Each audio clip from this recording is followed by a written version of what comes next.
சந்தோஷமான விஷயத்தை சொல்ல போறமா? என்னம்மா சந்தோஷமான செய்தி சொல்றீங்க?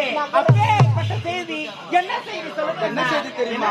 தங்கச்சி உனக்கு திருமணம் செய்ய போறமா? உனக்கு திருமணம் ஆமா தங்கச்சி.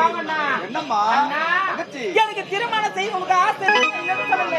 இருந்தாலும் ஒரு பெண்ணுக்கு திருமணம் செய்யணும்னாக்கா 10 லட்சம் ரூபாய் தேவைப்படும். இது மட்டும் இல்லன்னா கார் தராது யாரா பொண்ணு கட்டுறாங்க? தங்கச்சி இந்த அண்ணன் இருக்கும் போது நீ எதுக்கு கவலைப்படாதம்மா. நான் இப்போ இதே வேலை தேடி செல்ல போறேன். வேலை தேடி சென்று போதுமான அளவு பணத்தை சம்பாதித்து வந்து என்னுடைய தங்கச்சிக்கு அழகான மாப்பிள்ளையை பார்த்து திருமணம் ஆகுமா? அப்படியா? ஆமா தங்கச்சி. அண்ணா என்னம்மா நீங்க வெளியே வேலை தேடி போறேன்னு சொல்றீங்க.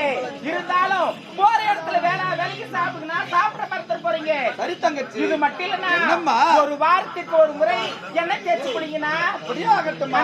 என்ன தங்கச்சி? சம்பாதிக்கிறதுக்கு செலவு வைக்காத கை நிறைய எடுத்து வந்தா தாயா திருமணத்தை செய்ய முடியும். உங்களுடைய விருப்பப்படியா செய்து முடிக்கிறோமா? நான் இப்போ இதை சென்று வருகிறேன். வாங்க வாங்க வாங்க தங்கச்சி நீங்க வெளியே வேலை தேடி போறேன்னு சொல்றீங்க. இருந்தாலும் சமைப்பதற்கு தண்ணியே இல்லை.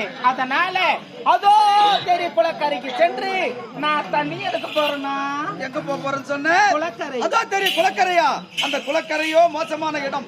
சீக்கிரமா சென்று போயோட வீட்டுக்கு வந்து சேரு. அது மட்டும் இல்ல வீட்டுல பத்திரமா இரு. அண்ணன் போய் வரட்டுமா? போய் வர சொல்லலாம்.